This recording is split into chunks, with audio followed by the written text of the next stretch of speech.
सिल्लोड तालुक्यातील भवन येथे पिण्याच्या पाण्यासाठी शेकडो महिलांनी भवन ग्रामपंचायतला ठोकले कुलूप।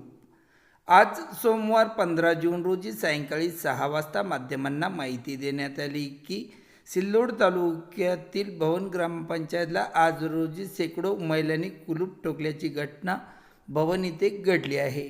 या संदर्भात सविस्तर माहिती अशी की गेल्या 1 महिन्यापासून भवन ग्रामपंचायतच्या वतीने योग्य पाणी पुरवठा भवन गावाला होत नसून यामुळे सदरील महिला मोठ्या प्रमाणात त्रस्त झाल्याचे चित्र भवन येथे दिसून येत आहे। प्रशासनाच्या वतीने कोणतीच उपाययोजना भवन गावामध्ये करण्यात आलेली नसून त्यामुळे संतप्त झालेल्या महिलांनी सरपंच आणि उपसरपंच यांच्या घराकडे मोर्चा वळवला होता। मात्र उपसरपंच व सामाजिक कार्यकर्ता शिवाजी दाभाडे यांनी महिलांची समजूत काढली। त्यांनी सांगितले की सदरील ग्रामपंचायत सदस्य व सरपंच यांचा कार्यकाळ संपलेला असून ग्रामपंचायतला प्रशासक नेमलेले आहे। सर्व कारभार हा प्रशासक यांच्याकडे असून या संदर्भात आम्हाला काहीच करता येत नाही। यानंतर संतप्त झालेल्या महिलांनी सामाजिक कार्यकर्ता शिवाजी दाभाडे यांना घेऊन भवन ग्रामपंचायत गाठले। मात्र इथं कोणीही नसल्याने व त्यांची ओरड कोणीही ऐकत नसल्याने संतप्त झालेल्या महिलांनी भवन ग्रामपंचायतला कुलूप ठोकल्याचे चित्र आज रोजी दिसून आले आहे।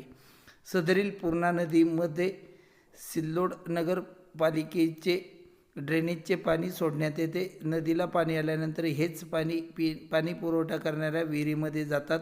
यामुळे अनेक आजार भवन गावातील नागरिकांना व पंचकृषीमध्ये होत असल्याचे चित्र असून सदरील हे ड्रेनेजचे पाणी पूर्णा नदीमध्ये सोडण्यात येऊ नये व भवन ग्रामपंचायत अंतर्गत गावामध्ये पाणी पुरवठा करण्यात यावा। सदरील पाणी पुरवठा हा 10 ते 15 मिनिटं करण्यात येतो, त्यानंतर 20 ते 25 दिवस नळांना पाणी येत नाही।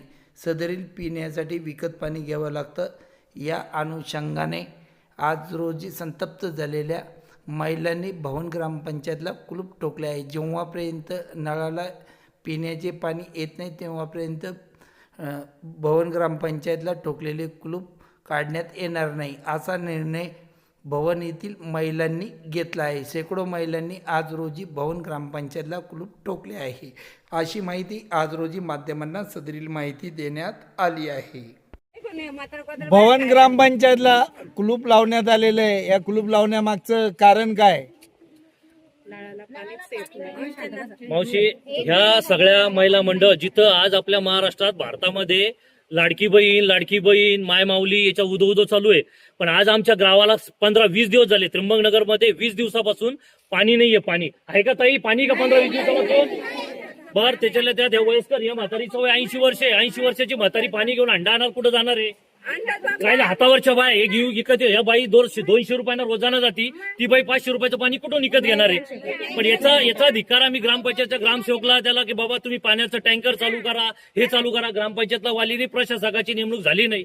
आम्ही ग्रामसेवकला 4-4 वेळेस विनंती केली की बाबा आपण टँकरचा प्रस्ताव देऊ, गावाला पाणी नाही। तर त्यांचं उत्तर त्यांनी तलाठी मॅडमला सांगितलं। तलाठी मॅडमला कोणतरी जाऊन सांगितलं की गावाला पाण्याची गरज नाही। काही पाण्याची गरज नाही का आपल्याला? किती दिवस झाले पाणी नाही आपल्याला? हा, या हातावरच्या या सगळ्या माय मावल्या इथं ग्रामपंचायतला आल्या। आम्ही 20 दिवसापासून ग्रामसेवकला फोन करतोय, अधिकाऱ्याला फोन करतोय। गावामध्ये प्रत्येक महिला मंडळ, माझ्या घरची मंडळी उपसरपंच होती, त्यांनीच वेळोवेळी फोन केले की बाबा बीडीओला, तहसील कार्यालयाला, पंचायत समिती कार्यालयाला की पाण्याची सोय करा। गावाला कुठेच पाण्याची सोय झाली। त्याच्यामुळे कंटाळून आज महिला मंडळांनी सगळं निर्णय घेतला आणि आम्ही ग्रामपंचायतला आम्ही लॉक लावला। आता याच्यानंतर आज 2 दिवसात काही कार्यवाही नाही झाली तर आम्ही सगळ्या महिला घेऊन आम्ही पंचायत समितीला हंडा मोर्चा घेऊन जोपर्यंत पाण्याची सोय होणार नाही तिथून एकही महिला उठणार नाही। बरोबर आहे?